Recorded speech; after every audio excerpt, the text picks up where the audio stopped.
efforts to censor, cancel, and blacklist our fellow citizens are wrong and they are dangerous. What is needed now is for us to listen to one another, not to silence one another.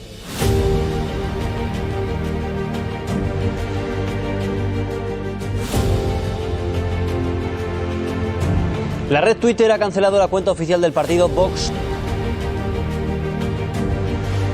Parler, la red social que usaban los seguidores de Donald Trump para organizarse, se queda muda. Fue desconectada por Amazon esta mañana. Los gigantes tecnológicos Apple y Google ya habían retirado a Parler de sus plataformas de descarga.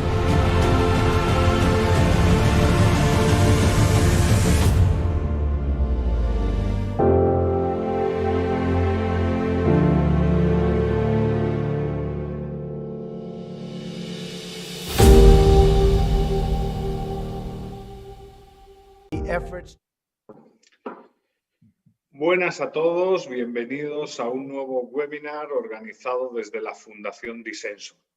El día de hoy, y como todos saben, el encuentro lleva por título La libertad de expresión ante la amenaza de las grandes corporaciones tecnológicas. Y para discutir sobre este tema, que ha ocupado gran parte de las discusiones, de las tertulias en distintas redes sociales y medios de comunicación, contamos, como es costumbre en esta casa, con una mesa compuesta por 4 grandes analistas. En primer lugar, Juan Carlos Quirauta, político y escritor español, fue diputado en el Congreso por Barcelona y por Toledo, en su momento también europarlamentario. Ocupó el cargo de presidente de la Comisión de Defensa del Congreso de los Diputados y, como todos ustedes saben, ha sido tertuliano y articulista en diferentes medios de comunicación. En la actualidad, columnista, que no comunista, en el diario ABC. Luego, también se encuentra con nosotros en la mesa Fredo Timmermans, abogado también, ha desempeñado numerosos cargos tanto en el mundo político como en la empresa privada. Fue secretario de Estado de Comunicación, subdirector del Gabinete de la Presidencia bajo el mandato de José María Aznar y, en su momento también desarrolló una amplia labor en la empresa privada. Es un especialista definitivamente en todo lo que tiene que ver con política pública y regulación. También contamos en la mesa con Mike González, gran amigo. En la actualidad se desempeña como Senior Fellow en la Heritage Foundation. Se unió a la fundación como vicepresidente de comunicaciones en el año 2009 y ha investigado y escrito mucho sobre Hong Kong, sobre China, sobre América Latina.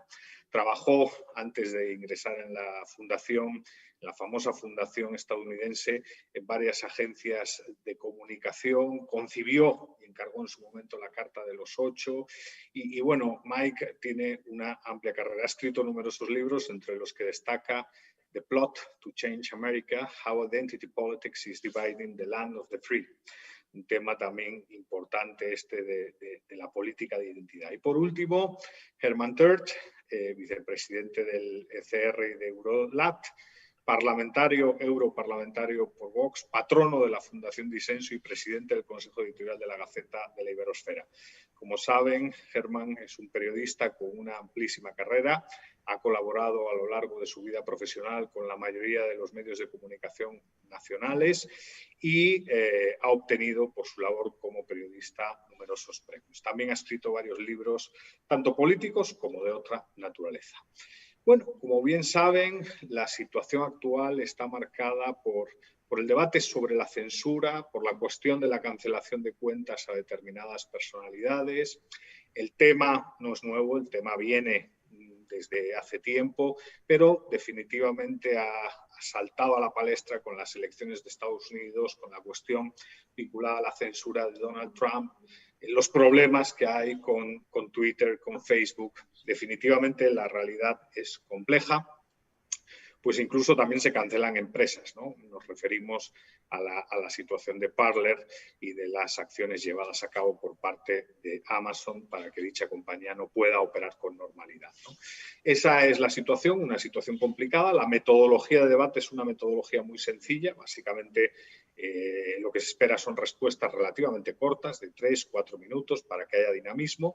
Y mando un aviso porque Herman, pues obviamente, como ya he señalado, es europarlamentario y tiene que intervenir en breve en el Parlamento en defensa del pueblo venezolano que, como saben, está siendo pues violentado constantemente ya desde hace más de 20 años por el gobierno chavista y socialcomunista que encabeza en la actualidad el presidente Maduro.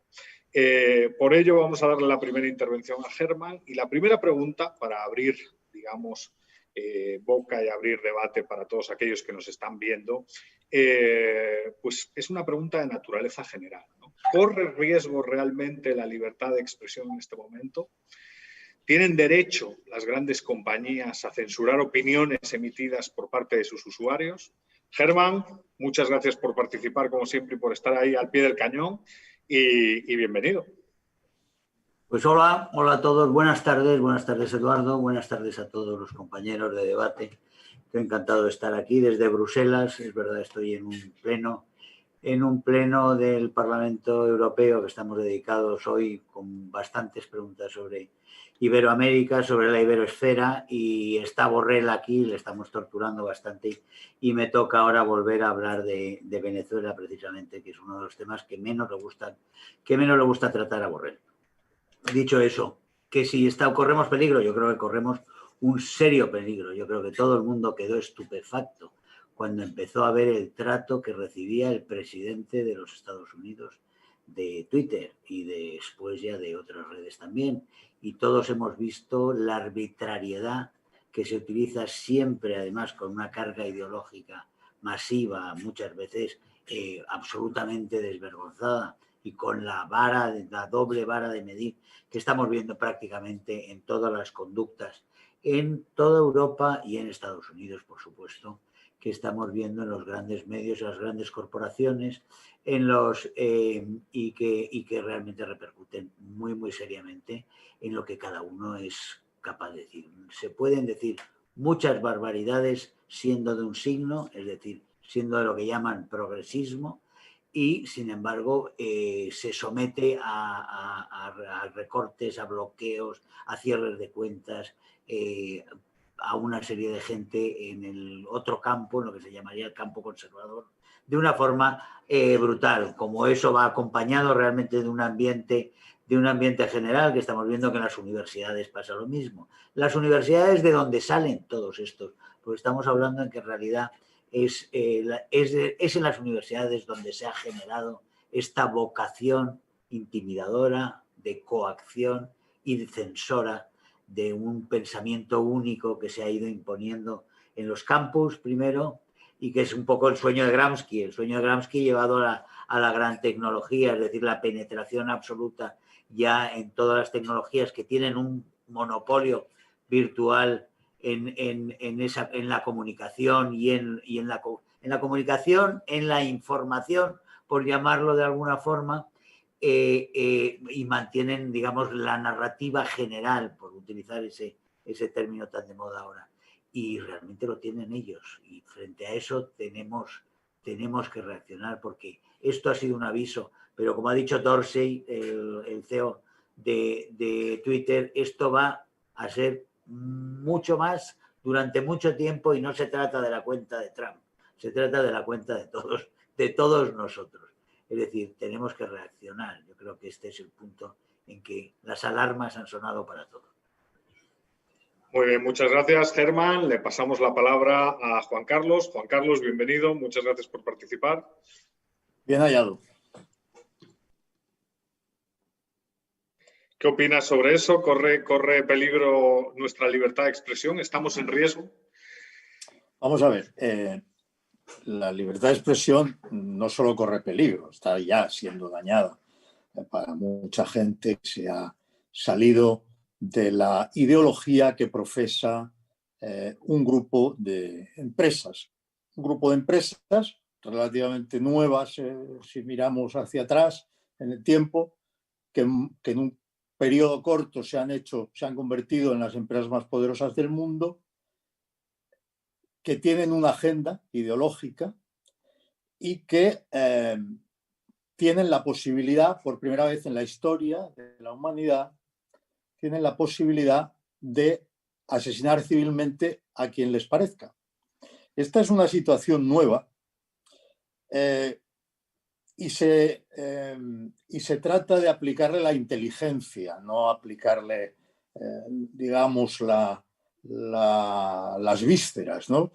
Mucha gente está justificando actos de censura que son reconocidos como actos de censura por quienes los realizan, como el famoso mandamás de Twitter. Mucha gente los está defendiendo porque afectan, en este primer momento, aparte de afectar a la gente, afectan de una forma muy visible al presidente de Estados Unidos, que les cae mal. Esto es muy poco inteligente, porque una vez ellos blanquearan y legitimaran la posibilidad de asesinar civilmente a alguien que les cae mal, estas empresas pasarían a tener la posibilidad de hacerlo con los que les cae bien también a ellos. Por lo tanto, esto es una salida muy tonta, ¿no? La cuestión es si estamos dispuestos a aceptar en unas sociedades que se habían librado de la censura, que habían llevado la libertad de expresión a la cima de los derechos y libertades, muy especialmente en Estados Unidos, donde está sucediendo esto, país de origen de estas plataformas o de estas empresas, y donde, repito, se le ha dado mucho valor, un valor muy especial a la libertad de expresión, digamos casi como libertad fundacional, ¿no? Por lo tanto, ¿cuáles son las formas de enfrentar, de afrontar el fenómeno? La forma de afrontar el fenómeno puede ser la forma simple y tonta que hemos visto antes, es decir, si se censura a alguien que me cae gordo, lo voy a defender. Esta no puede ser la nuestra. La nuestra, yo creo que debe ser la defensa de la libertad de expresión y prestar mucha atención a cómo reaccionan aquellos que tienen la responsabilidad institucional, en el caso de un Estado de Derecho. La justicia tiene que ser la que se pronuncie sobre si algo vulnera o no vulnera la libertad de expresión. Y en el caso español ha habido ya, creo que fue ayer, una sentencia, una audiencia provincial, si no recuerdo mal, de Palma, en la que se establece que retirarle la cuenta, desconectarle la cuenta a una persona en Twitter, persona que es la parte actora en este procedimiento, no vulnera la libertad de expresión. El razonamiento que da el ponente o la ponente es francamente desolador desde un punto de vista intelectual, ¿no? Porque le está diciendo a la parte que ha llevado esto a los tribunales que su libertad de expresión no ha sido afectada porque sigue disponiendo del mismo medio que disponía antes, que es Internet. O sea que ojo, porque parece que hay jueces que consideran que Internet es un medio, ¿no? Y que puede irse a cualquier otra red social, como si no fuera así, que las redes sociales y las grandes plataformas actúan de consumo ante ciertos casos, como es el significativo caso de Trump, y te pueden bloquear todos a la vez, ¿no? Ya se ha visto que no hay otras redes sociales disponibles cuando mucha gente intentó recurrir a Parler, que duró 24 horas en la red. Muchas gracias Juan Carlos. Le pasamos la palabra a Mike González, que está hablando desde precisamente Estados Unidos. Mike, ¿cuál es tu opinión en relación a esto? ¿Hay problemas con la libertad de expresión? ¿Tienen derecho las grandes corporaciones Big Tech a censurar opiniones emitidas por sus usuarios? Muchas gracias, Eduardo. Muchas gracias de haberme invitado. Estoy en las afueras de Washington, a una horita del Capitolio, donde ocurrieron esos disturbios tan inquietantes del Día de los Reyes. Hay que ver dónde están ubicadas estos gran gigantes de la tecnología. Están en su gran mayoría en el noroeste americano, lugares muy progresistas, muy liberales, muy izquierdistas. Entonces, si ves, por ejemplo, las donaciones que han dado los empleados de Twitter a partidos políticos, verás que más del 98% de las donaciones han ido al Partido Demócrata y un 1,59% fueron al Partido Republicano. Entonces estamos hablando de unas compañías muy progresistas que siguen, como dijo Hermann Tertsch, la ideología de Gramsci, o más bien de Herbert Marcuse, que fue el que escribió ese gran ensayo en 1967, donde llamó por la llamada tolerancia represiva, que es como vemos, una contradicción, y en lo que llamó él que se reprimiera a las opiniones de derecha. Y de esto estamos hablando. Primero, quiero deciros que la Internet aquí en Estados Unidos representó, cuando salió hace 20 años, una gran alegría y una gran esperanza que pudiéramos liberarnos del monopolio que tenía la izquierda sobre todos los medios de comunicación. Cuando yo estaba creciendo, habían 4 networks, 4 estaciones de televisión nacionales, 4 cadenas, y las 4 eran dirigidas por liberales y tenían un monopolio. Habían 7 u 8 periódicos grandes en el país y todos eran liberales. Surge la Internet y surge la libertad de expresión. También surgió la televisión Fox. Fueron cosas que cambiaron, ayudó mucho a airar las ideas conservadoras. Ahora, y eso la izquierda se quejó muchísimo. Muchísimo. Y yo estoy siguiendo esto desde hace años. Hace una década y media estaban ya diciendo tenemos que hacer algo para recuperar el monopolio que teníamos sobre la comunicación. Ahora, tristemente, estos disturbios que hemos visto, este ataque al Capitolio, les ha dado la justificación de hacerlo.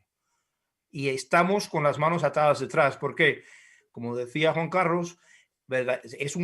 Tenemos un país basado sobre la libertad de expresión. Está en la primera enmienda de la Constitución, defiende la libertad de expresión, pero solo del gobierno, no de las compañías privadas. No tenemos ningún instrumento, tenemos pocos instrumentos para convencer a las compañías privadas que sí protejan la libertad de expresión. Y yo no estoy seguro, como conservador de pura cepa que soy, que deberíamos involucrar al gobierno a obligar al sector público, al sector privado, a obligarlos a que respeten la libertad de expresión, porque, por ejemplo, yo no creo que me obliguen a mí, a mi fundación, a que tenga que invitar a cualquier persona que exprima lo que quiera exprimir. Yo no lo quiero hacerlo. Entonces estamos en esta coyuntura donde teníamos una ola liberadora que ahora la quieren quitar y no tenemos instrumentos para defendernos. Muchas gracias, Mike. Y cierra, digamos, esta ronda Alfredo, ¿qué piensas al respecto? ¿Cómo ves la situación en este momento? La situación en relación a la libertad de expresión de todos, efectivamente, no solo de algunas élites políticas, y ese argumento, digamos, de las grandes compañías, ¿no? Si tienen derecho o no a censurar opiniones. Pues mira, Eduardo, lo primero, quiero agradecer a la Fundación la celebración de este debate. A mí me parece que en el mundo español es una carencia esta de apreciar las ideas y el contraste de pareceres, ya que estamos hablando de libertad de expresión y de plataformas digitales, ¿no? A ver, yo quisiera seguir el camino de Juan Carlos y de Mike. A mí me parece que el problema de fondo, al margen de las anécdotas, es que estamos en un nuevo mundo para el que aún no tenemos ni criterios ni reglas claras. Claro, cuando uno habla de libertad de expresión, típicamente habla del poder político, como decía Mike, del poder impidiendo a un medio publicar algo, una posición, un artículo, a una persona. Y esta no es exactamente la realidad de la que estamos hablando. El mundo digital pues, es completamente diferente al mundo tradicional de los medios. A mí me parece que el problema con el que nos encontramos es que cuando nacieron las plataformas, el nombre no era irrelevante, eran plataformas. Es decir, no eran editoriales, no eran medios de comunicación, no pretendían tener posición, pretendían ser un lugar donde cualquiera podía participar. De hecho, en Twitter, lo que a mí me atrajo desde el principio de esa plataforma es que tú podías filtrar a quién seguir. Y si tú puedes decidir a quién leer, a quién seguir, a quién escuchar, ¿por qué motivo debería la plataforma meterse en ese asunto? Es evidente, todo lo que se ha dicho aquí es verdad, ¿no? Es evidente que la filosofía de la exclusión, la filosofía de quitar la palabra a los oponentes políticos ha triunfado en las plataformas como ha triunfado en la sociedad. Pero no es un problema estrictamente ni únicamente digital. Probablemente sea más grave en lo digital que en otros mundos, ¿no? Quiero terminar dándole la razón a Mike. Me parece que cualquier remedio legal es muy problemático.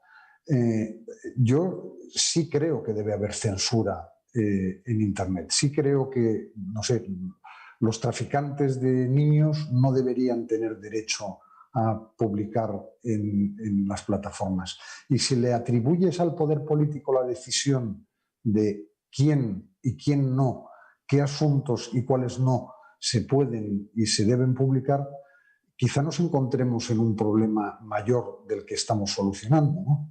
De forma que veo que es un problema real, existente, que deberíamos tener la suficiente imaginación y capacidad para abordar, pero que tiene una difícil solución. Muchas gracias, Alfredo. Y claro, con base en todo lo que...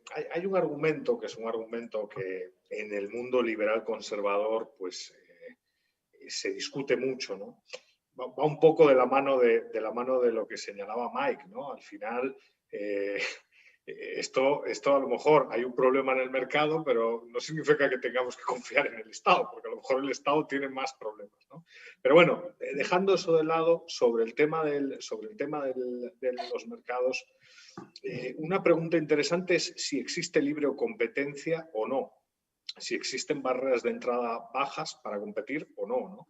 Porque se supone, y es lo que muchos dicen, que bueno, que las empresas pues tienen, digamos, la capacidad para eliminar opiniones y que en caso lo hagan, la propia competencia expulsará del mercado a esas compañías que censuren opiniones de forma privada, ¿no? Pero evidentemente que se lo digan al dueño de Parler, ¿no? O sea, Parler ha sido marginada automáticamente, ¿no? Y esa es una pregunta relevante. ¿De verdad existe libre competencia en todo lo que tiene que ver con la interacción de redes sociales? ¿O no? Sé que es una pregunta difícil. ¿Qué opinas, Mike, sobre la situación en Estados Unidos? ¿Hay libre competencia en ese campo o es un, digamos, entorno intervenido y regulado? Bueno, la respuesta es que sí y no. Como tenemos el ejemplo de Parler. Parler surgió y hacía competencia porque era el lugar preferido por los conservadores y los seguidores de Trump, ¿no? Fue la ventaja competitiva que tenía Parler y pudo surgir y muy rápido. El problema es que le quitaron enseguida el derecho de estar, el servicio de alojamiento en el web, o las compañías que vendían alocación la deplataformaron, la defenestraron muy rápido, 4 días después del disturbio. Y la excusa fue que habían alojado usuarios que planearon este disturbio, este ataque contra el Capitolio, y que eso fue contra los términos de servicio. El problema es que estos usuarios, los que pretendieron hacer este motín, esta turba, también usaron como plataforma a Facebook y a Instagram. Y a Facebook e Instagram no fueron cerrados. No fueron cerrados. También el año pasado sufrimos 6 o 7 meses de disturbios diarios. Nuestras ciudades fueron cerradas. Hubieron creo que llamamos aquí riots, ¿no? Disturbios muy importantes, mucho daño, más de unas 25 personas resultaron muertas. Y Black Lives Matter y Antifa utilizaron también estos portales para planear 12.000 demostraciones que terminaron en unos 700 disturbios por la noche, donde fueron quemadas muchas propiedades. En ese momento no fueron atacados esos portales, fue todo lo contrario. Se aplaudió la maestría tecnológica de BLM y de Antifa. Entonces, como digo yo, hay un double standard, ¿no? Hay una respuesta asimétrica. Sería, si se puede determinar que estos gigantes son monopolios, entonces eso tal vez nos diera un instrumento legal para arreglar la situación. Decir que son monopolios. El problema es Parler. Parler demostró que Twitter no era verdaderamente un monopolio, pero el problema es que sí lo defenestraron enseguida. Yo creo que los abogados van a ganarse muchísimos dólares este año y el año que viene tratando de decidir la solución constitucional a este problema. Alfredo, ¿cómo ves la situación de la competencia y de los mercados en ese ámbito? Porque parece que además es un mercado que tiende como a la oligopolización, ¿no? Necesitas muchísimos usuarios, ¿no? Claro, o sea, yo creo que en el sector de las plataformas hay una tendencia natural al monopolio o al casi monopolio, porque una plataforma, una red social, en una red social el consumidor lo que quiere es saber que toda la gente que le interesa está ahí. Y por lo tanto, la tendencia natural es eso, es que Facebook solo hay uno, ¿no? Y claro, es verdad que siempre surgen otro tipo de plataformas, ¿no? Yo creo que el problema de la competencia no se plantea tanto en relación con las propias plataformas, porque donde no hay un Twitter hay un Instagram, aunque sea de una naturaleza diferente, pero siempre hay otras posibilidades de comunicarte. Yo creo que el problema se produce con, los entornos de nuestros aparatos, ¿no?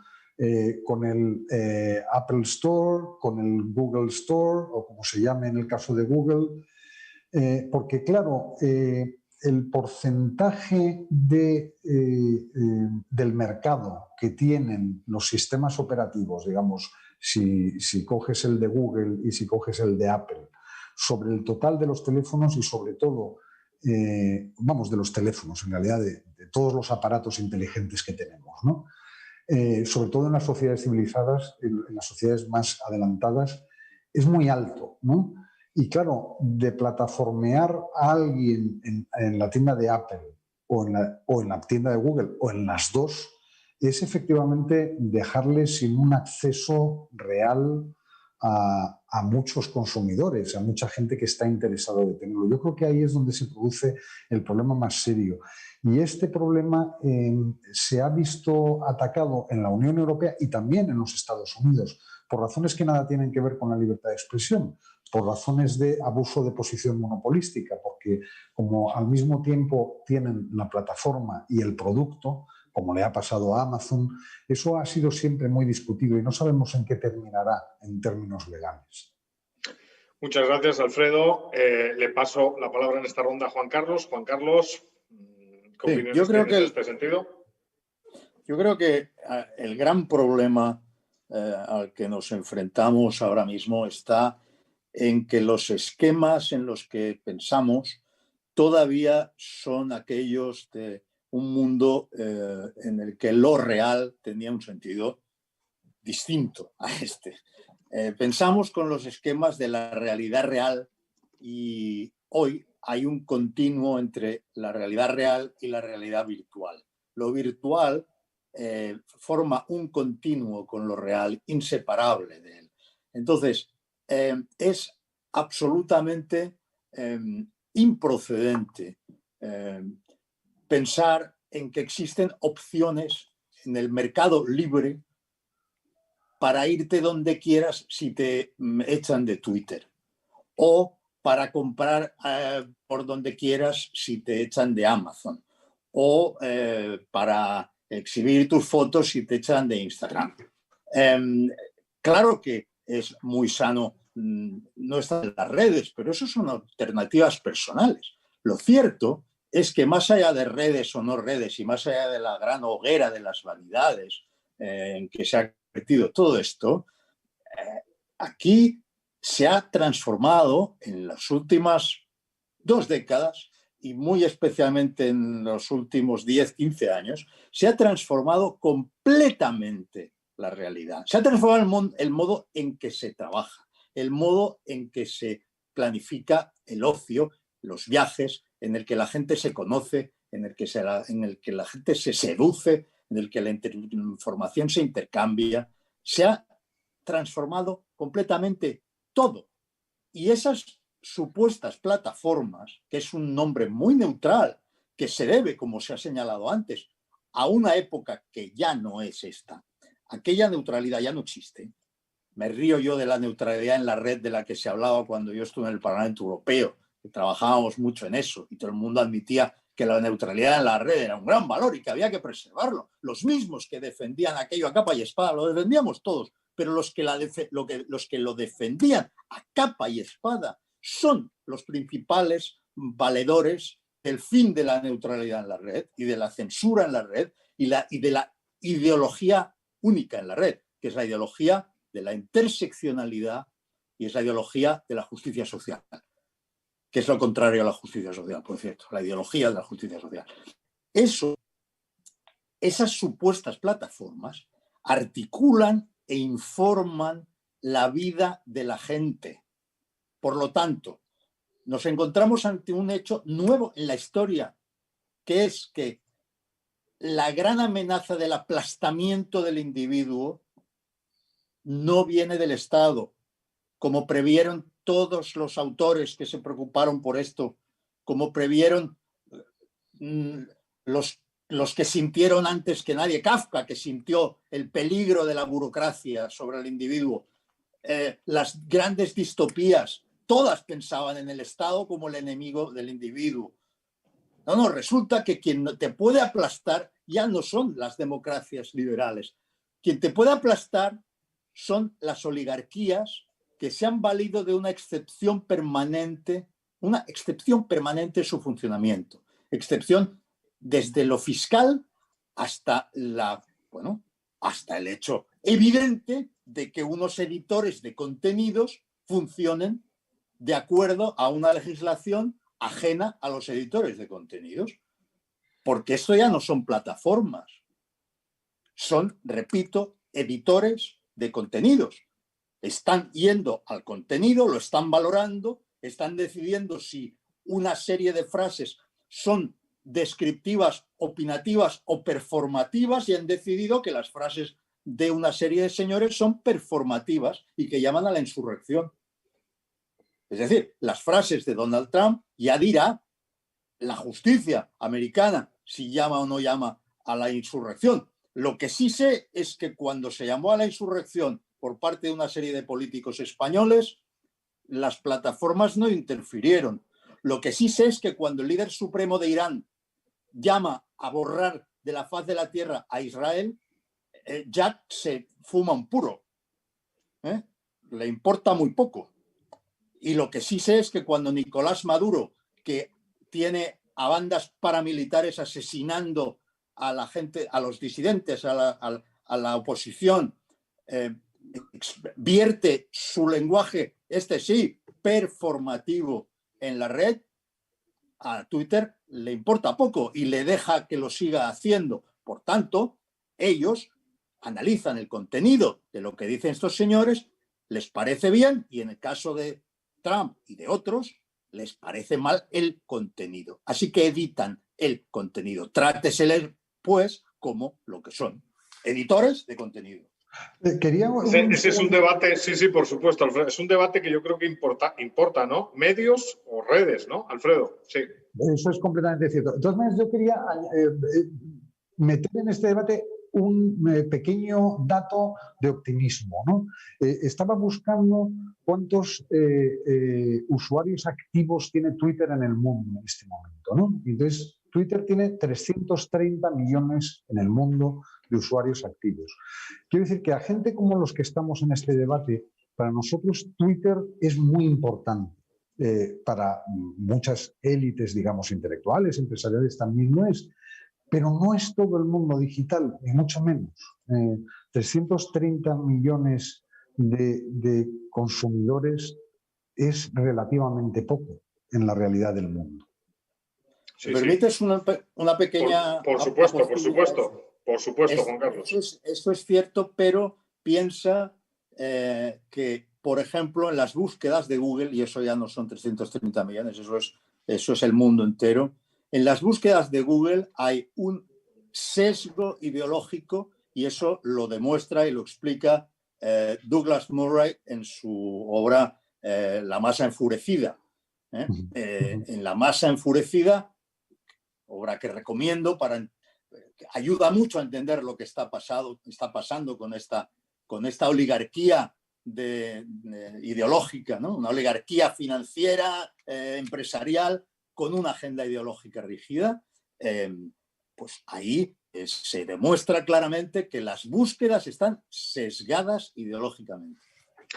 Mike, una pregunta que me surge, bueno, al paso de esta interesante conversación y con base en lo que ha señalado Juan Carlos es, ¿están jugando con dos barajas? Es decir, ¿están jugando dos cartas, digamos, las grandes compañías? ¿Son medios de comunicación cuando les interesa y tienen una línea editorial cuando les interesa y cuando no les interesa dicen que son plataformas? Es decir, cuando opina Maduro, que todos sabemos que es un dictador autoritario sin escrúpulos, un enemigo de la democracia, del Estado de Derecho, de la división de poderes, de cualquier, digamos, elemento que tenga que ver con la libertad, a ese no le censuran y, por ejemplo, cuando habla una persona de derechas o conservadora, se le censura, se refugian, digamos, aquí hay que tener unos términos y unas condiciones y aquí pues censuramos, pero juegan unas veces como medios y otras veces como plataformas. ¿Es clara la regulación en ese sentido? ¿Es necesaria la regulación en ese sentido? Esa es la cosa, ¿no? Y por eso yo pienso que tal vez la respuesta, la solución no sea más reglamentación, sino menos reglamentación. Aquí hay mucho debate ya sobre si debemos reformar la sección 230 del Acto de Comunicación y la Decencia de 1996, que le da inmunidad a las plataformas, a las compañías de Internet, y no las tratan como una casa editorial, que es lo que son, ¿no? Y les deja que se censuren comunicaciones que están protegidas por la enmienda primera. Entonces, de un lado, yo tengo mucho miedo a buscar por una solución gubernamental administrativa. Cuando decimos gubernamental, debemos saber que todo el mundo, por lo menos en el occidente, nos hemos vuelto en lo que era Japón en los años 80. El político que sale elegido no es el que decide, es la burocracia administrativa la que decide las decisiones importantes en Estados Unidos. De otro lado, una cosa que esto ha hecho es que nos hemos dado cuenta otra vez que el Estado-Nación persiste, que el Estado-Nación es importante. Hoy día, por ejemplo, oímos que Parler pueda que vuelva como plataforma porque ha redirigido todo su tráfico a través de servidores que están en la Federación Rusa. Ese es un gran problema, si es cierto. O si lo hicieran, por ejemplo, con servidores que están en China o con servidores que están en Irán. Entonces, ¿por qué? Porque pueden mirar todas nuestras comunicaciones, pueden mirar todo el tráfico y pueden usarlo para mejorar su desinformación que ya existe ya, ¿no? Entonces, de un lado, de ambos lados, tenemos que darnos cuenta que seguimos siendo, por ejemplo, por lo menos aquí en Estados Unidos, yo sé que en la Unión Europea la soberanía ha disminuido mucho, pero la nación, el Estado-nación sigue siendo una cosa, y también no creo que la solución esté en pedirle al gobierno que nos ampare. Al contrario, vamos a reformar la sección 230. Debemos bajar la reglamentación. Bueno, pues muchas gracias, Mike, por la opinión. Hay un tema, porque también hay que agradecer a las más de 600 personas que nos están viendo, y hay un tema de un comentario de que Gap ha ganado 3 millones de nuevos usuarios en 12 días y sigue y tal. Bueno, pero una pregunta, y esta vez para Germán, que acaba de venir nuevamente, integrarse nuevamente a la sesión. Gracias por intervenir en el Parlamento Europeo, volver a unirte al debate, y es... En la discusión sobre las grandes compañías tecnológicas, los problemas de censura, el hecho de que no vengan a por nosotros, porque al final había como un meme por ahí, ¿no?, con la imagen de Trump, y decían, luego, el siguiente eres tú, ¿eh? El primero es Trump, el siguiente eres tú. ¿Qué rol, en todo caso, debería tener, en tu opinión, Germán, el gobierno? ¿Por dónde hay que ir, en tu opinión, para actuar en relación a estas grandes compañías? O, como decía Juan Carlos, que es un concepto muy sugerente e interesante, grandes oligarquías, ¿no? Sin duda, sin duda. Yo creo que está muy claro que aquí es donde el Estado-nación, pero también en la Unión Europea tendrán que suceder cosas. Es cierto que hay grandes complicidades entre unos y otros, y aunque se habla mucho de romper esos monopolios, y aquí se ha hablado en Europa, en la Unión Europea se ha hablado de ello, después al final pasa lo que pasa. Sin duda, yo creo que la reacción, por ejemplo, de Polonia anunciando una legislación que viene a ser lo del 230, porque el 230 en Estados Unidos en realidad es un privilegio que se le otorgó en su día a las redes, un privilegio para que se desarrollaran desde un punto, cuando estaban surgiendo, desde un punto de vista de pura buena fe por parte del legislador, para que se propulsara de alguna forma el debate, pero para propulsar el debate y para crear pluralismo en unas plataformas, no para crear un arma, un instrumento ideológico para machacar a una parte de la población en beneficio de unos cuantos. Ese no era el plan. Hecho así las cosas, luego no queda más que el 230 tiene que ser retirado, y si se retira, entonces pasan a ser los Twitter y las plataformas, pasan a ser medios, que es lo que están siendo en este momento. En este momento están siendo órganos, prácticamente, órganos oficiales o extraoficiales o paraoficiales, del progresismo, del izquierdismo, del BLM, del señor Biden, de todos, del señor Hunter Biden al que protegen, de todos ellos, o sea, y ¿contra quién? Un arma contra todas las posturas conservadoras, contra todos los posicionamientos de la nación, del conservadurismo, de la familia, de la resistencia a las ideologías combativas, digamos, de combate de la izquierda, como es la ideología de género, como es el cambio climático llevado, como lo llevan a la utilización y el abuso del cambio climático hasta los grados que se está llevando en la Unión Europea, donde nos van a meter un plan socialista de intervención colosal con la excusa del cambio climático, todo por supuesto apoyado por estas redes, porque entre ellos tienen unas complicidades evidentes. Por eso el Estado-nación, y ahí vemos la importancia de que haya Estados-nación con gobiernos conservadores que tienen la fortaleza o la presencia de ánimo y la vitalidad para hacer frente a lo que es el rodillo socialdemócrata de la Unión Europea en general, hacer frente y legislar. El que quiera realmente funcionar en ciertos países tendrá que someterse a las reglas de la pluralidad. Tú no puedes censurar nada que no sea algo que incurra en el delito en el Código Penal. Después, las cosas de mal gusto te las tendrás que tragar, aunque sean de mal gusto, si quieres tener una plataforma que sea utilizada como tal. Si no, lo que tienes es un órgano. Y tienes un órgano que paga sus impuestos, no solo paga sus impuestos como un órgano, sino que es responsable penal, civil, de todo lo que se diga dentro de ese órgano. Es decir, que si tú censuras, estás apoyando lo que no censuras. Y en ese sentido estás defendiendo y eres responsable de lo que no censuras. Y entonces ya creamos otra vez lo que se llama un terreno más o menos regular. Pero en este momento estamos todos en manos de unos matones que, como hemos visto en las declaraciones, cada vez que vemos a Zuckerberg o vemos a Dorsey o vemos a cualquiera de estos, vemos que son matones con ganas de ejercer de matones, con las manos libres, con monopolios, con todo el poder y con toda la clac de toda la izquierda mediática, que al fin y al cabo también es hegemónica en gran parte por pecados de los conservadores.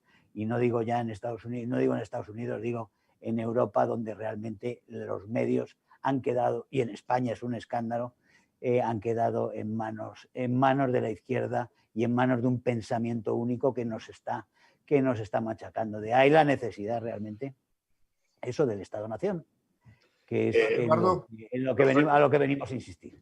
Perfecto. Mike, Eduardo, si puedo decir algo en apoyo a lo que acaba de decir Herman. Sí, sí.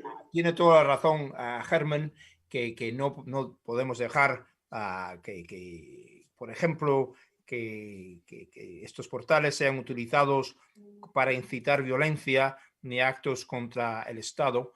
Pero el problema surge es que la izquierda ha cambiado los términos. Ahora dicen que la expresión también es violencia. Todas esas leyes que seguro Herman tiene ahí en el apartamento, que son las leyes de hate speech, leyes de incitación al odio. Yo, por ejemplo, la mayoría de las posiciones que yo tengo, que tomo sobre la política, son consideradas por los izquierdistas como incitaciones al odio, que no lo son, es todo al contrario, pero para ellos sí. Entonces esto les da la excusa que quieren para quitarnos el derecho a exprimirnos. La izquierda siempre quiere quitar el derecho a exprimirnos y tenemos que estar muy claros sobre esto. La cosa es cómo hacerlo, pero digo a personas que están, a políticos como Herman, mucho ojo con las leyes contra la incitación al odio, porque claro, lo que flechan es terminar la libertad de expresión. Bueno, vamos a seguir con... bueno, sí, Herman, un minuto para... No, simplemente un inciso. Decir que tenemos el Twitter, el archivo de Twitter está lleno, ahora habrán borrado muchos desde que llegaron al gobierno, pero lleno de tweets que nunca borró ni nunca causaron ningún tipo de cierre de cuentas, llamando al asesinato del rey de España, a la guillotina para el rey, para los Borbones, para las hijas de los Borbones, para en realidad un odio brutal el que se ha visto contra la Iglesia, contra los reyes, contra políticos, todos viniendo de la misma gente perfectamente identificada. Algunos de ellas son ministros ahora, uno de ellos es vicepresidente del gobierno. No hace falta que me exponga. Nunca les han cerrado la cuenta, jamás les han cerrado. Y cierran cuentas por una serie de ridículos, con unos ridículos pretextos como hacen. Por eso el mecanismo del odio es arbitrariedad pura. Y por eso las leyes de odio son esa arbitrariedad que necesita la izquierda para romper, para quebrar totalmente la libertad de expresión. Vamos a darle la palabra a Alfredo y luego a Juan Carlos y cambiamos de tercio. Alfredo. No, una cosa rápida. Lo que ha dicho Mike y ha extendido Herman, ¿no? O sea, eso lo que demostraría es que el problema no es digital. El problema no es Twitter, el problema, siendo un problema, sin duda, el problema es cultural, el problema es anterior, el problema son las universidades, el problema es la presunta superioridad intelectual de la izquierda que puede decidir quién no tiene derecho a hablar. Y ese es un problema más profundo y es un problema en el que, como insinuaba Herman, es responsable desde luego la izquierda, pero también es responsable, vamos a denominarlo así, la derecha, que ha abdicado de la lucha intelectual desde hace muchos años, ¿no? Y por lo tanto yo creo que lo que estaría bien es no plantearlo como un asunto estrictamente digital, sino como lo que es, un asunto cultural o político, como queráis decir. Por eso me alegra tanto que haya debates como estos y fundaciones como esta. Juan Carlos, ¿qué opinas alrededor de toda esta discusión para pasar luego a la siguiente pregunta? Vamos a ver, yo creo que ahora se acaba de tocar un punto, por no repetirme, ¿no? Porque es muy interesante todo, pero un punto nuevo que creo que exige una reflexión, que es la muy superior capacidad de la izquierda y ahora ya, digamos, más allá del término izquierda, que no acaba de explicar muy bien todos los nuevos fenómenos, de esta nueva ideología woke, esta amalgama de la interseccionalidad, la justicia social, toda esta historia de la obsesión identitaria, en fin, todo este mundo se mueve con muchísima más eficacia, muchísimas más ganas que el mundo liberal conservador. Pero vamos, eso solo hay que verlo. Es decir, todo aquello que está relacionado con la construcción del imaginario está penetrado y lleno de activistas de parte. La universidad, la escuela, los medios de comunicación en sus redacciones, más allá de la línea editorial, en sus redacciones, los colegios profesionales, que también, digamos, tienen... Allí donde se puede hacer eco público de algo, allí están ellos para imponer, yo que sé, hasta en las asociaciones de vecinos, por supuesto en los sindicatos, y esto conduce a un fenómeno muy lamentable, que es que en vez de encontrar una respuesta especular, que es lo que merecería, un reflejo de eso, es decir, vamos a hacer un esfuerzo similar, como mínimo, para contrarrestarlo, lo que hay es una concesión permanente de posiciones. ¿Por qué? Bueno, pues porque como ellos han conseguido la hegemonía en el imaginario, enfrentarse a eso es muy incómodo. Es muy incómodo, te insultan, te etiquetan, hay inmediatamente un ejército de etiquetadores que te dirán negacionista del cambio climático, machista, racista, tal, lo que sea, ¿no? Señoro, ahora se han elaborado toda una serie de etiquetas nuevas para esto. Bueno, entonces, claro, como esto hay gente a la que le incomoda mucho, gente que, pues porque es pusilánime o porque quiere caer bien a todo el mundo o porque cree que en política se consiguen las cosas esperando, por las razones que sean, pues esa hegemonía no se contrarresta. Y al no contrarrestarse y al no encontrar resistencia, se hace cada vez más implacable. Y en este momento estamos en un grado de agresividad tan brutal que, insisto, lo que tenemos es la posibilidad del asesinato civil de cualquiera por parte de unos tipos que, quiero observar, porque esto es importante, hace 4 días tenían en Biden a su peor enemigo. Esta oligarquía tenía un miedo terrible a Biden, porque les buscaba las cosquillas, en concreto a Facebook, a Zuckerberg en concreto, y le temían. Ahora lo tienen en sus manos. ¿Por qué? Porque ellos han destrozado al enemigo y han ensalzado a los partidarios. Por lo tanto, ¿quién tiene a quién en sus manos? ¿Creéis que Biden tiene a Zuckerberg y a Dorsey en sus manos? ¿O es más bien al revés? Entonces, claro, entonces eso exige una reflexión. ¿Por qué en nuestro país, por qué en España solo hay verificadores, esta profesión nueva, verificador de izquierda? Porque claro, te voy a verificar, es una forma de decir, te voy a poner un saquito, te voy a poner una etiqueta. Lo que tú dices es mentira. Bueno, oiga, mire, en primer lugar, hay que distinguir una cosa porque esto es fundamental. La gente no es muy consciente de sus propias libertades. La libertad de expresión se extiende a todo aquello que es opinativo, constatación de hechos, esté equivocado o no, y sea falso o no. Fíjate, porque si no fuera así, las campañas políticas serían imposibles. No, claro, ¿no? Entonces, ¿dónde está el problema? ¿Dónde se sale de la libertad de expresión y en realidad estás en un mundo que no es expresión, sino acción? En lo que he llamado antes, porque se llama así, vamos, lo que llaman los lingüistas, el lenguaje performativo, porque esas palabras, esas frases son parte de la acción.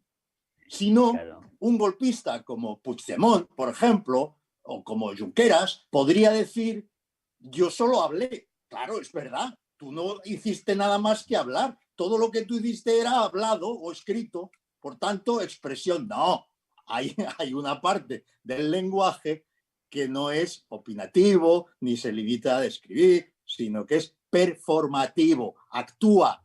Un lenguaje que implica acción inmediata, que la desencadena, que forma parte de ella. Eso, lógicamente, está sometido al control, pero quien tiene el control de todo esto al final es la justicia. Y hay un control editorial de los editores de contenidos. Los editores de contenidos pueden decidir si publican algo o no. Eso es exactamente lo que están haciendo ahora las redes sociales. Así que, insisto, trátesele como editores de contenidos. En lo fiscal, en lo judicial, etcétera. Muchas gracias. Vamos a tocar un tema que es un tema que algunas personas, bueno, ya llevamos una hora de evento, ¿no? Y vamos a tocar un tema que preocupa a algunas personas, ¿no? y que comentábamos fuera del directo, que es la cuestión de la tribalización, ¿no?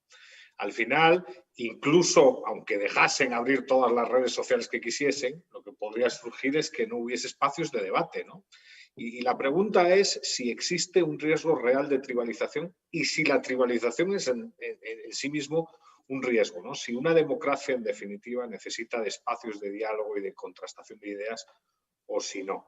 Parece que las redes sociales son todo menos eso, porque solo consumimos aquello que nos gusta y que dice el algoritmo, pero la pregunta es si las redes sociales, tal y como están en la actualidad, son un instrumento que favorece el desarrollo de regímenes, pues incluso autocráticos, que van contra la libertad de expresión, contra la división de poderes, contra el Estado de Derecho, etcétera, ¿no?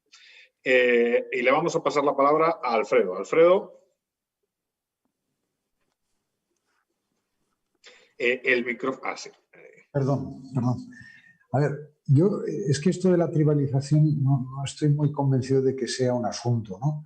A ver, yo creo que la tendencia natural de las personas es a reunirse con gente que piensa similar a ellos, ¿no? Esta idea de que con la digitalización, entonces tú solo tratas o escuchas a los que piensan como tú y que, sin embargo, antes eso no ocurría, yo no estoy nada seguro de que sea cierto, ¿no? Yo, de todas maneras, estoy teniendo en estos últimos minutos una sensación y es, a pesar de todo lo que decís, y es bien cierto, vivimos en sociedades libres, ¿verdad?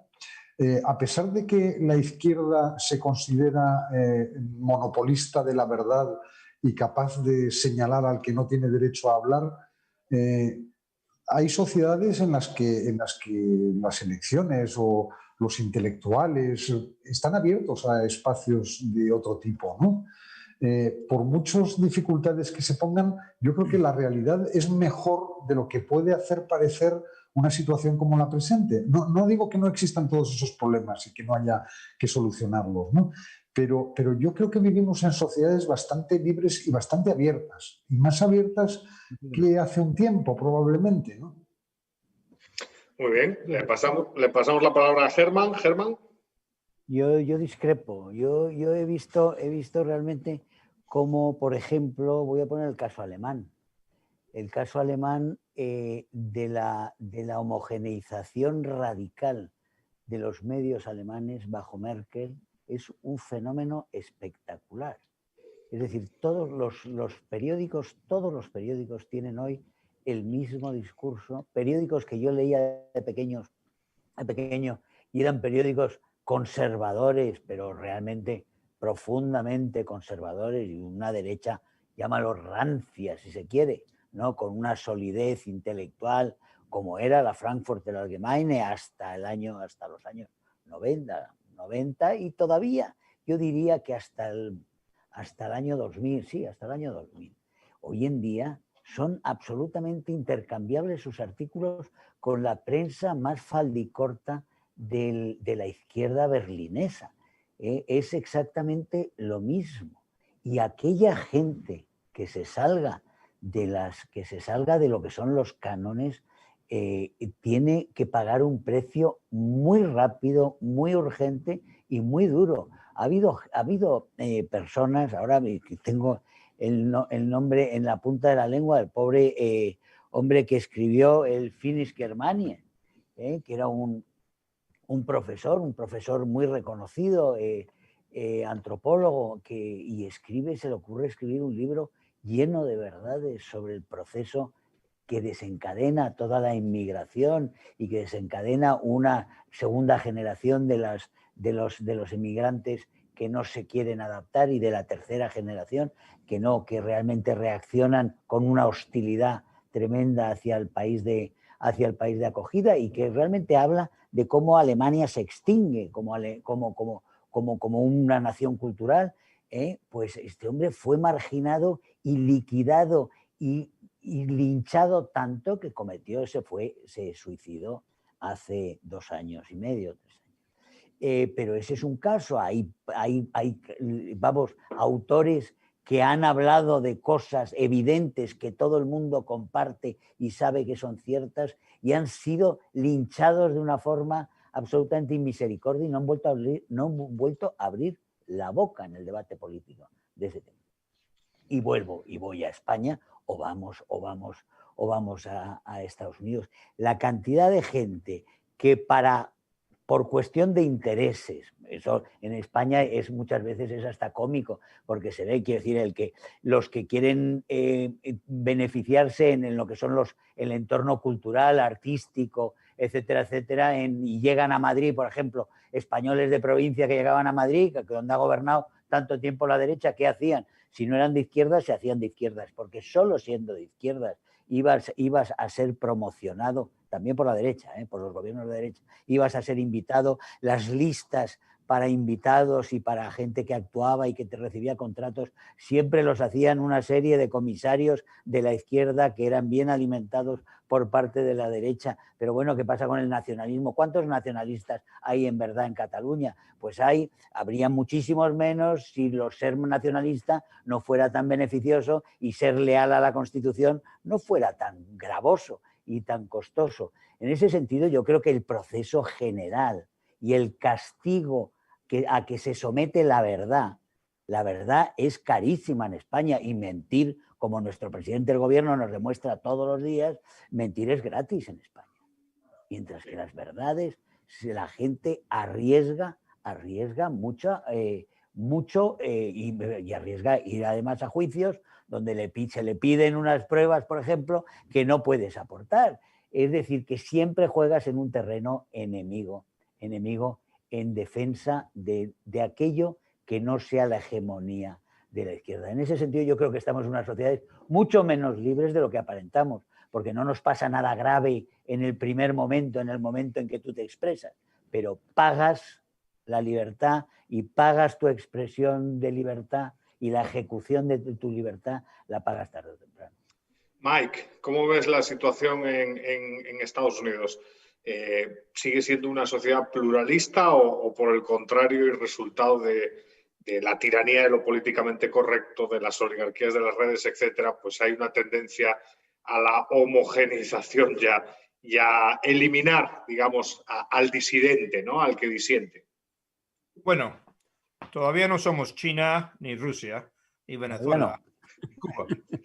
Pero quiero discrepar un poco con mi viejo amigo Alfredo, porque soy suficientemente viejo para poder decir que he vivido bajo Castro y bajo Franco. y he visto otros modelos. Y por primera vez en mi vida, no es que tenga miedo, ¿no? Pero parte de mi trabajo es hablarle a los periodistas. Le hablé a una periodista antes de esta reunión a las 12 y en 2 horas voy a hablarle a otro periodista. Y ahora, por primera vez, busco lo que dicen, cómo usan mis palabras, que es una manera que puedes ver como la cultura de censura, hasta qué punto ha crecido aquí en Estados Unidos. Yo claro que no me voy a callar, porque confío lo que tengo en el corazón y lo que tengo en mi conciencia. Y voy a seguir diciendo lo que quiero decir. Pero sí existe una opresión contra, como dijo Herman, contra las verdades que son asimétricas. La izquierda no padece del mismo complejo. Otra cosa, por ejemplo, en la última hora he adquirido casi 100 seguidores de Twitter. La gran mayoría vienen de la madre patria. Entonces debe ser por esta reunión. Me pregunto, ya que en la última semana Twitter me ha quitado 1000 seguidores, ¿cuántos de ellos voy a perder la semana que viene? Muy bien, y cierra Juan Carlos, ¿cómo es la situación de la pluralidad?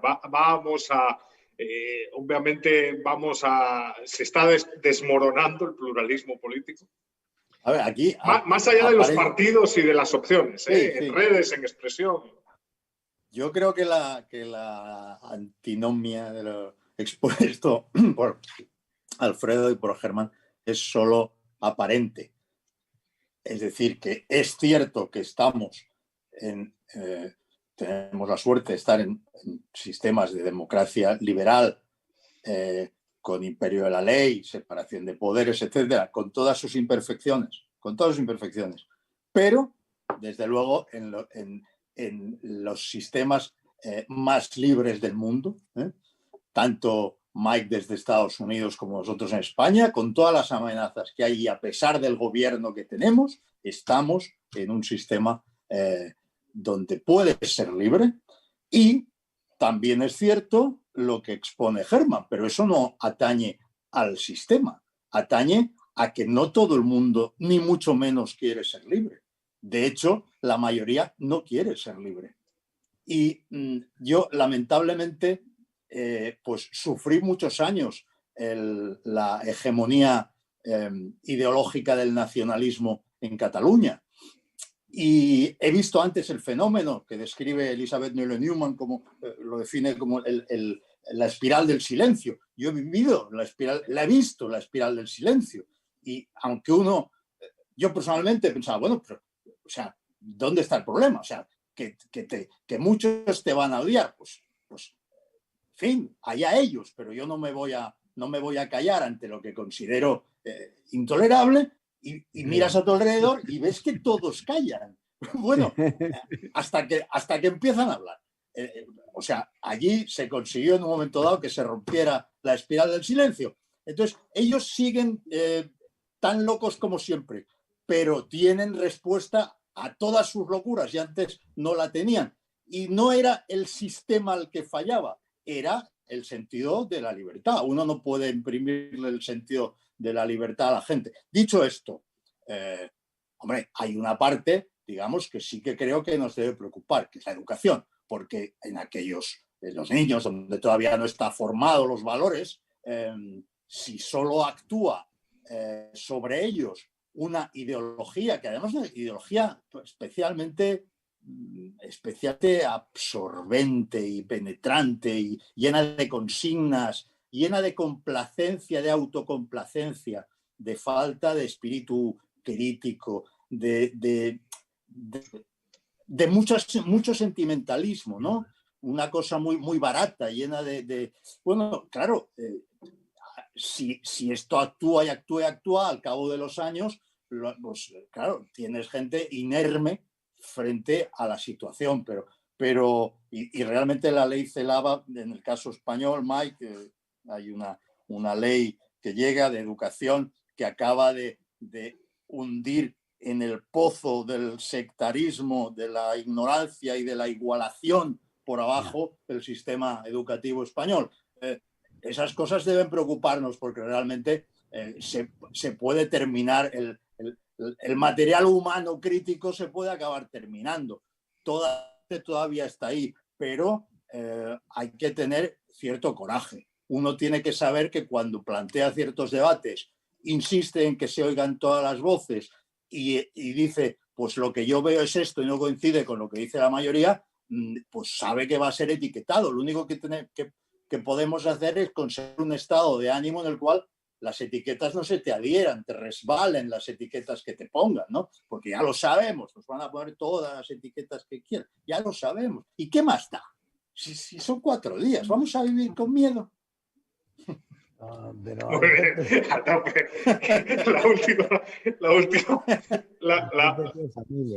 La última pregunta, porque ya obviamente llevamos 1:15 charlando y tal, es una pregunta pues a modo de conclusión, ¿no? Y que un poco ya más o menos ha sido contestada por lo que comentaba Juan Carlos y por lo que comentaban todos en realidad. ¿Cómo ven? ¿Qué nos espera, ¿no? ¿Qué esperan en temas de regulación en Europa, ¿no? ¿Qué viene, ¿no? ¿Qué viene en los próximos años? ¿Qué viene a corto plazo? Ha explotado el debate, ha habido el debate pues todavía está, digamos, en el escenario y hay mucha gente discutiendo y tal, pero ¿qué viene, ¿no? ¿Qué viene? ¿Qué se cocina desde el Parlamento Europeo? ¿Qué se cocina en España? ¿Cómo ven la situación que nos viene en España en este sentido? Y en Estados Unidos para mayo, ¿no? Y volvemos a darle la palabra pues a Germán para abrir esta última. Hombre, no voy a hacer de Merlín, pero desde luego todo es muy imprevisible. Vengo de enfadarme con Borrell otra vez, pues porque dice que hay que buscar el consenso con Maduro. Sí, claro, yo creo que es un insulto a la inteligencia, el que busquemos el consenso con Maduro, porque si no, no arreglamos esto. Es decir, Maduro no necesita un consenso. Maduro es un usurpador, según ha quedado este Parlamento hace ya mucho tiempo, y Maduro no ha cambiado en esa condición. Pero lo que sí está pasando, y ahí volvemos otra vez a lo de la libertad, es que la gente sí se acomoda porque la gente no tiene una visión de la vida, Juan Carlos, en el sentido de que es muy corta, por supuesto que es muy corta, pero es la única que tienen. Y tienen hijos y tienen condiciones y creen que pueden comprarse una parcela, etcétera, etcétera. Y todos son compromisos. La vida es todo un carrusel de compromisos en el cual los compromisos llevan normalmente a este tipo de compromisos con el poder que al final llevan a callar a todos. Y eso es lo que ha pasado en tantos regímenes durante tanto tiempo. Por eso han durado una serie de regímenes el tiempo que han durado, porque el terror era el suficiente o porque el compromiso y la forma de comprometer a la sociedad era lo suficiente, y aquel que no estaba comprometido se le cortaba la cabeza o se le metía en un psiquiátrico o se le torturaba hasta que estuviera de acuerdo y quisiera comprometerse, o hasta que estuviera para el psiquiátrico, directamente madurito para el psiquiátrico. En ese sentido yo creo que pueden pasar muchas cosas, todo está abierto. Es decir, siempre ha habido, yo no creo nada en determinismos históricos, pero desde luego en este momento muchísimo menos. Estamos viendo la Unión Europea está cogida por alfileres. Mucha gente piensa que estamos ante realidades absolutamente consolidadas que son incuestionables. Yo creo que todo está cogido, todo está de alguna forma cogido con alfileres, y no sé si se ha ido mi imagen. Cogido por alfileres. No, se me ve. Yo es que no veo ahora. Y desde luego creo que corremos un inmenso riesgo si no apelamos con éxito, además, a la participación en libertad de la mayor cantidad de ciudadanos posible.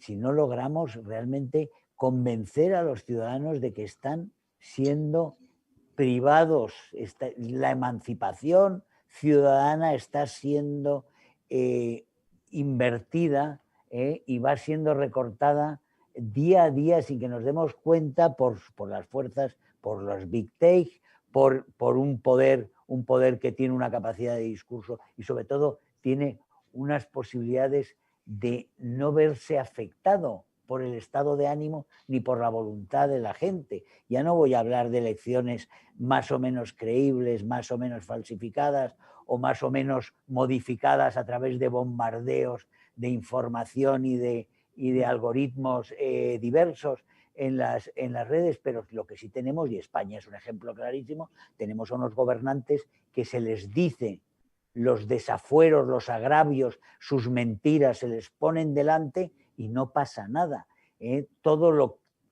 Antes había un músculo moral dentro de las clases políticas en las cuales unos u otros se respondía ante esa exposición de tus delitos o de tus desafueros o de tus mentiras o de tus osadías. Hoy en día hay una serie de gobernantes que reaccionan a estas denuncias con esa procacidad en la respuesta que se está viendo en España clarísimamente y que se ve, por ejemplo, se ve en Maduro o se veía en Chávez, que llevan a que la gente se resigne porque no tiene ningún tipo de efecto su reacción y eso desmoviliza más aún.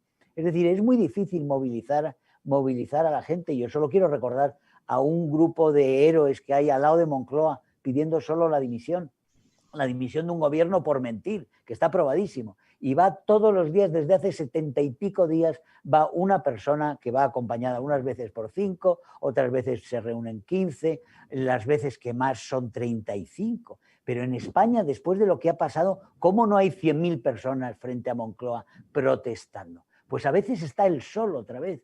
Y a veces solo hay 3 personas, o 4, en la nieve, 6 personas, cuando está pasando en España lo que está pasando.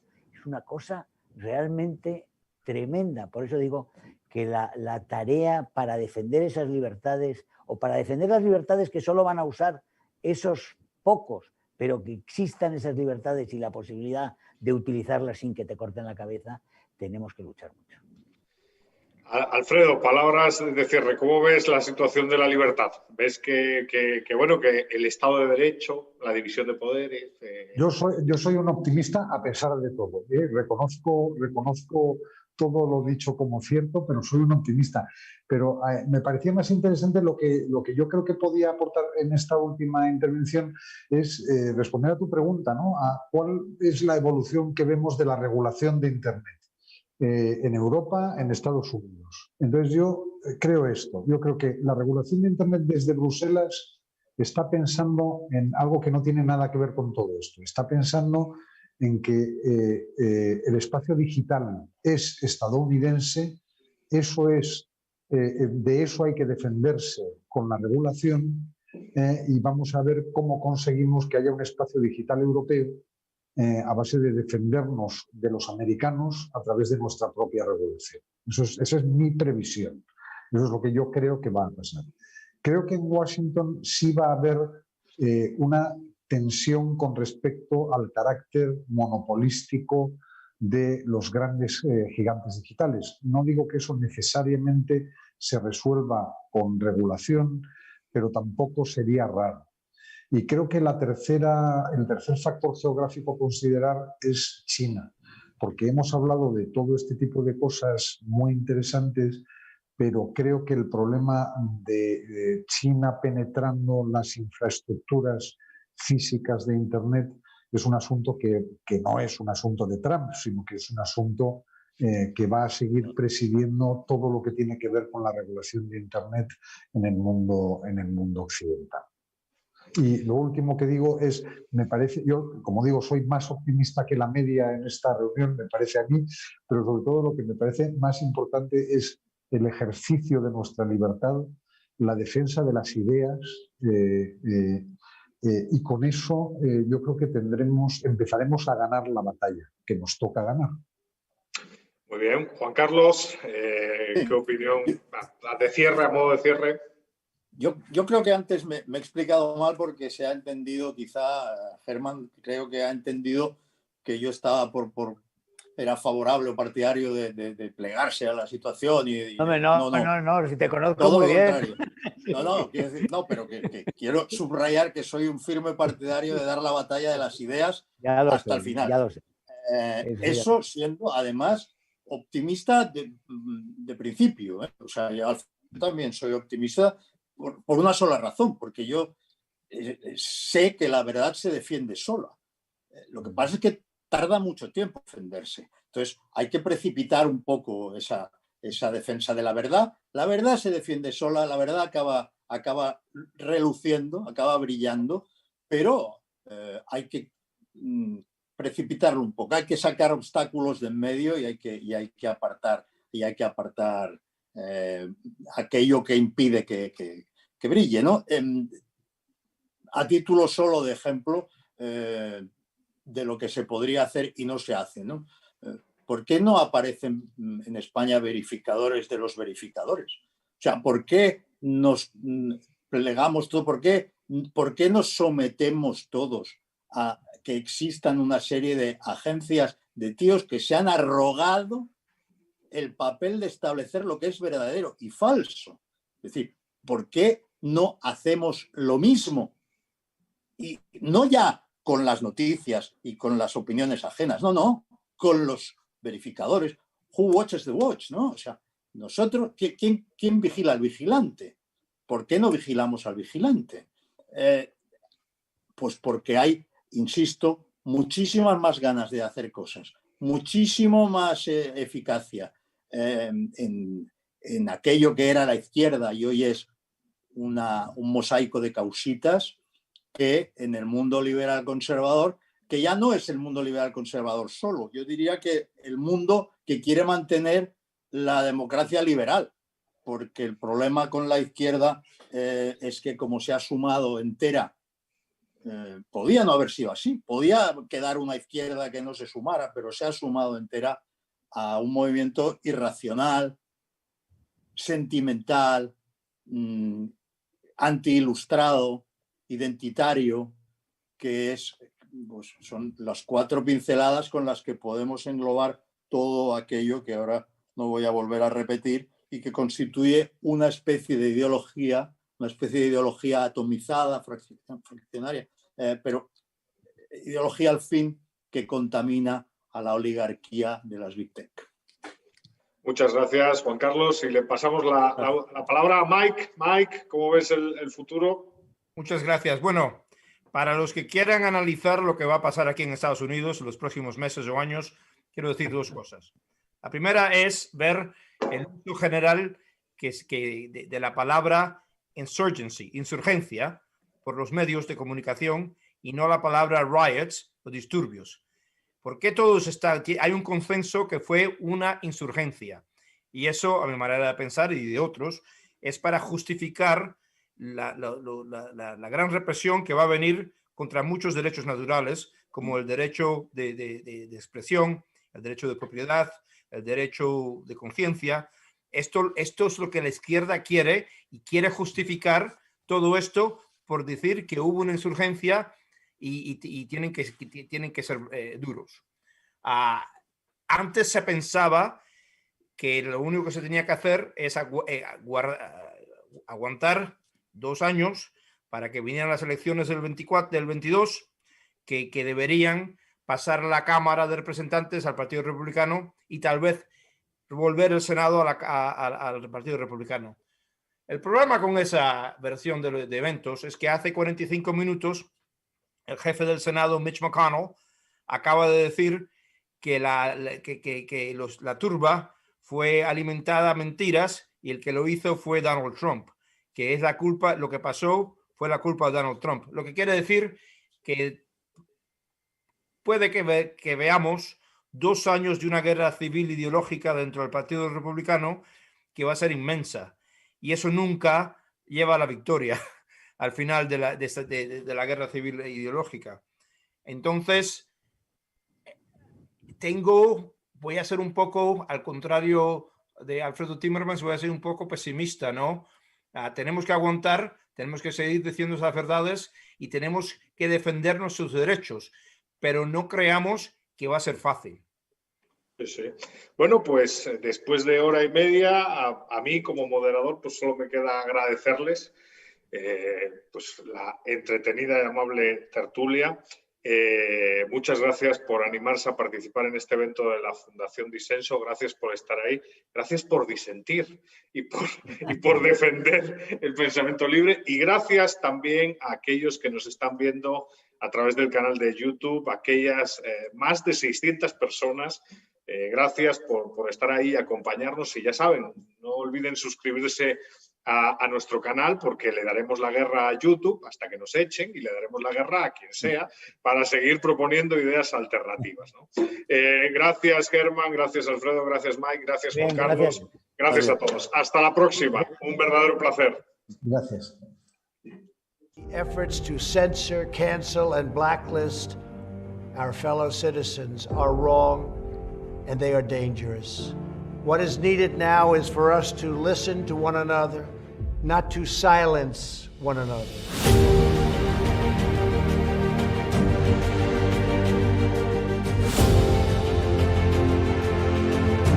La red Twitter ha cancelado la cuenta oficial del partido Vox.